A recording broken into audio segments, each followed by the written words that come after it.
You know, you do have to change this fluid out once in a while. It's like a fish tank.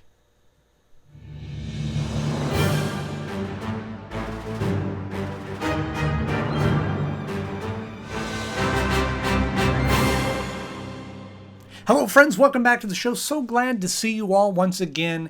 And if you're new here, I hope that you'll consider subscribing and clicking the like button because we got plenty more content where this one came from.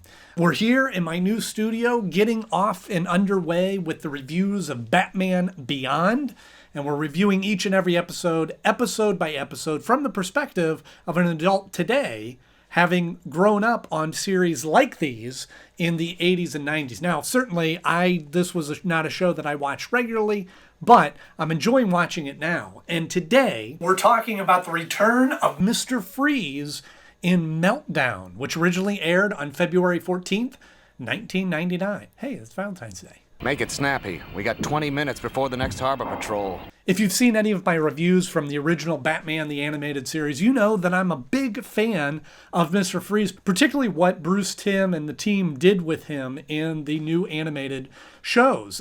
Prior to Batman the Animated Series, Mr. Freeze was basically just a thug or a henchman that had a freeze ray, and they really developed a backstory. And also, he's one of the few characters that I can think of in the animated series world that has evolved and continues to progress and change throughout the shows. And this episode is no different. They have him even further, taking him a little bit further as a character. And we'll talk all about that right after our 60-second Beyond Bomb. I'm going to give you a complete rundown of the episode in 60 seconds or less, or this bomb's going to blow up. It's not a real bomb. It's okay. Batman down at the docks, and he's watching some workers dump some radiation sludge in there, and he finds out Derek is behind it. Derek Powers is behind it, and Derek Powers is in a meeting, and his skin starts falling apart, and he goes, "Oh, this is terrible." He goes to the scientist, says, "You got to fix this." One of the ladies who works there goes, "Oh, well, maybe we could put you in a clone body, but let's test it out on Victor Freeze first." They go to see Mr. Freeze's head in a jar, and they go, "Hey, we'll give you a body back." They do that, it works, and he seems to be good. Bruce doesn't trust him, but Terry's just seeing him rescue kittens and stuff, and goes, "Oh, he's not that bad. He's going to start a charity in Nora's name." And then he starts feeling cold again, and he's reverting back. And so Derek Powers goes, "Well, this isn't going to work. Let's kill him." And they try to kill him, and it doesn't work. And then then Terry is going in there and trying to save him, but then it all freezes up and blows up. And he goes, "Don't worry about me. I've been immortal for so long. I don't care if I die anyway." And then there's this power between radiation and freeze, and then freeze ends up getting destroyed. Wow. That was a lot. It's a cold draft that blows through that house. I'm noticing a little bit of a trend in this season so far, in this series, is dealing with some of the more corporate kind of crimes. And certainly I think that it's some of the necessity of this, because they set up Derek Powers, the CEO of Wayne Powers Corporation. And so we're dealing with some of those kind of corporate-y kind of crimes. And obviously there's some pretty shady stuff going on in there. The radiation and Derek Powers obviously is radiating energy and all that sort of thing. So they're kind of tied into a lot of these bad dealings. What do I pay you people for? Which I don't know if they get into this eventually or not, but there was obviously at some point a merger between Bruce Wayne and Derek Powers to form the Wayne Powers company. You know, what used to be the Wayne Enterprises is now Wayne Powers. And so, I don't know, I'm sure that they'll develop that out a little bit, but as of right now, Derek Powers doesn't seem to have much redeeming quality to him, and is even worse now that he is also Blight and has these superpowers that he's trying to hide. And so we end up in some of these corporate struggles. But I do think that was a kind of a neat story to deal with as a way of bringing back Mr. Freeze. Ladies and gentlemen, the buyout offer is on the table. Leave this room and I withdraw it. And again, we're a few episodes into this. I'm glad that they didn't start the series off doing this, because again, it would kind of just hinge itself on, oh, look, we're still Batman. We still have the old villains. And so they waited a little bit to do that, to bring back one of the villains from the past show, which again is the original voice actor, Michael and Sarah. I always have trouble pronouncing his name, but they have him back, who is a phenomenal actor and a great portrayal of Mr. Freeze. Save your breath. I am neither afraid nor capable of being comforted by your banal words. But I think Mr. Freeze works for this type of story. I think that he is, I shouldn't say any, because I'm sure there's other villains that come back, but he is a villain that they can bring back in this way and have him as just a head in a jar that works in the continuity of his progression as a character and in the kind of high-tech world of the future Gotham. It makes sense with him because of where we last saw him in the new Batman adventures when he was like that spider leg character as just a head. So we've seen him progress. I've been like this for nearly 50 years. And which makes me think, is he the only character that we've seen that sort of progression throughout the episodes? Clayface is another one that each time we see him, he's kind of evolved a little bit, but certainly not to this extent and not to the level that we see Mr. Freeze doing that. I don't trust him. But also, Mr. Freeze, what they did with his character and the new backstory of him trying to save his wife and ultimately infusing himself with the cold stuff and making him need to live in sub-zero temperatures has always made him sort of a tragic villain. And I think that they carried that on and they kept the spirit of that in this episode now, where he is once again, a tragic villain. And you see him trying to be good, which it was about halfway through the episode before I realized, oh my gosh, this is a reform episode. It's one of those classic villain reform episodes that I was kind of hard on in some of the past series, but this one was a little sneaky how they did it. It wasn't like Mr. Freeze chose this new life, but it was kind of thrust upon him, and then he has spent 50 years as just a head in a jar that he now has a new beginning and a new start, a new body, and wants to do good and has changed his ways. I can only promise you this. I will do the best I can to make reparations to you and everyone I've ever hurt. Then ultimately is they try to kill him and he reacts, and luckily he had this new and improved Mr. Freeze outfit that he's able to don and go after his attackers, Blight and Derek Powers, but ultimately coming down to giving up and letting the factory tumble down on top of him, even though Terry is trying to save him. Believe me, you're the only one who cares. I really enjoy Mr. Freeze as a villain for those reasons, that you really sort of feel for him. I know sometimes I get backlash from saying things like this, but yes, he is a bad guy. He is a villain. He does wrong things. He should go to Arkham and be punished. However, some of the backstory of him and some of the things that happen to him make you sort of feel for him, which is a sign of a well-written character, particularly a villain, where you can kind of see both sides. Yes, he's still a villain. Yes, he's still doing bad. But you kind of see him in a different light and go, yeah, but that wasn't his fault. He didn't ask for this to be put upon him. He's not just doing bad for bad's sake, but he is a little bit of a victim in his own right. If only we could biopsy his organs at this stage. That might be doable. Which you have to imagine. What would it be like to be trapped in a jar, your head in a jar, not having a body for 50 years? I mean, think about that. To be stuck, and I don't know if he sleeps or not, but literally just being a brain, a consciousness, stuck in a vessel and not being able to do anything, not being able to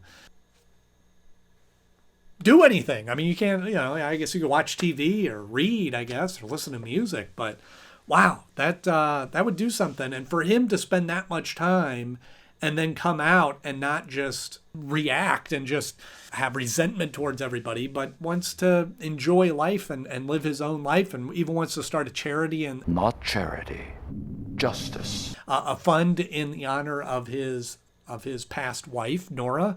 He's trying to do right. So it's like, this is almost like a legitimate reform story because it wasn't a plot of like, oh, if I act like I go good and then they trust me and then I can turn my ways, then everything will work out fine. And then I'll get away with the crime of the century. No, this is, I think he's legitimately decides to go good, and then this bad stuff is thrust upon him. Come on, can't you cut him a little slack? And enough time has passed that most people don't remember what he did wrong. And particularly, I like the dynamic of how Bruce remembers who he is and who he was and the bad that he did, and doesn't trust him. And Terry, who's never met the guy and doesn't have any history with him, is seeing the good, and that dynamic of him wanting to help him and wanting to see him succeed as a good person, that creates a nice dynamic between the two characters. Yeah, there's a menace to society. Something that I've been noticing about the artwork in this show, or the design or the style of this show, that I haven't talked about yet, but I'll bring it up now, is some of the scenes that take place that have kind of a monochromatic color scheme to them. It's obviously a design choice, and I hope that it was a choice for the design and not just, it's easier, just make everything the same color. I guess it kind of fits with that kind of rock and roll feel to the show or the style, but there's just moments where it doesn't fit right. Sometimes where it doesn't quite, where it like takes me a moment to realize, oh, okay, it's the lighting of the room that's making everything kind of the same color in that way. Sometimes it's a little distracting, or it's a little confusing, and it feels like the color scheme of some of the characters are off, and then I go, oh no, it's the lighting. So I don't know if it was just a good idea that was poorly executed, or it's just I need some time to get used to that. But I don't know, just something that I noticed about some of the coloring in these episodes. And yeah, I don't know, does that bother you too, or is that just is that me? Let me know in the comment section. But it's not designed for such high levels of radiation. And I'm noticing something else as I'm getting into the groove of these episodes, that the dynamic that they set up with, okay, we have Terry, he's out, he's doing the Batman stuff, and then we have Bruce Wayne back in the Batcave. I almost got the Bruce Cave. Bruce Wayne back at the Bruce Cave. Bruce that is talking to him through an earpiece and is serving more of the Oracle kind of role of telling him where to go, and he can see through his eyes and control things with the suit and that. There's a very easy device that could happen in that kind of scenario, where they could fall back on just having Bruce asking questions of Terry to move the story forward, since Bruce isn't there and he's part of the scenarios that are going on. That I could see where they could easily fall into that trap of like, wait, what are you doing? Where are you going? And giving the opportunity for Terry to just narrate to Bruce, oh, I'm going to go over here, I'm going to check this out. And they do it once in a while. But so far, I don't think that they've wore it out, but I think it's an easy trap to fall into, because sometimes that was the challenge with any of those kind of solo hero characters. You know, Batman, the original series kind of dealt with that, where he's out there on his own and stealthy, sneaking around and looking at stuff. And it was like, we relied heavily on the visual elements of picking up clues and sorting them out. And every once in a while he would say something to himself. Or Spider-Man, you know, there was a constant narration going on in his head as he's out there by himself. So I'm glad to see that they haven't yet fallen into the trap of having Bruce just sort of reacting to the scenarios as a way of moving the story forward. Hopefully it stays that way.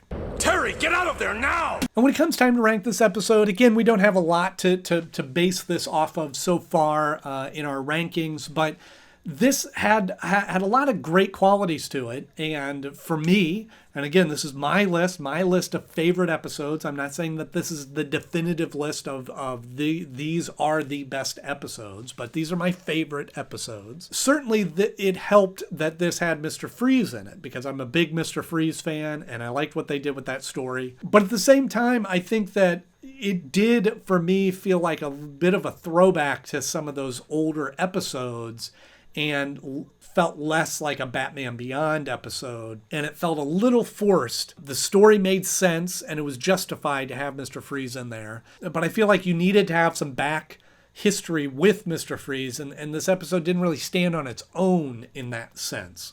For me, I connected all the dots, but as far as just a Batman Beyond episode, which I'm trying hard to see those as that, I don't feel like this one was as strong as some of the other ones. And again, we don't have a lot of episodes to balance that off of, but for all those reasons, this fell at the number 3 spot of my favorite episodes so far. Just below Reform, because even though that is an origin story, it obviously stands on its own because it sets up this whole universe and has a little bit more of an in-depth story versus this one just being, well, let's try this thing out on, I don't know, Mr. Freeze. Oh, it didn't work, let's kill him. Which is kind of what this episode could be reduced into. But I do think that Mr. Freeze is a stronger villain than Golem, just a kid that's out to get revenge on some bullies. Obviously, there's a lot more depth to Mr. Freeze, but Mr. Freeze was, even at that rate, was not as much of a villain of the episode as just the convenient adversary to the story. So that's where this episode falls in my list of favorite episodes so far. Guess you were right about Freeze all along. We both were. And we've seen this time and time again, but I have to ask, why do you think that Mr. Freeze is always trying to sacrifice himself? He does it in the Sub-Zero movie. He does it in different episodes that he appears in where he just sort of gives up and goes, it's fine. I'm just going to let the world crumble around me and don't worry about saving me. And it's always the hero's job to save this villain, or not. In this case, this might be the end of him if he... they could bring him back. I mean, but it seems like this was it. But why do you think that Mr. Freeze is always sacrificing him? Why do you think Mr. Freeze is always sacrificing himself? Let me know in the comment section below. So if you enjoyed this episode, please click the like button. If you want to see more episodes where I review Batman Beyond, just hit the subscribe button. I have new episodes coming out every Tuesday and Thursday, and we're cruising right through the Batman Beyond episode by episode review. And next up, we're going to be talking about the episode Heroes, so be sure to check that one out. As always, thank you so much for watching. I'm Andy Knode. I'll see you soon.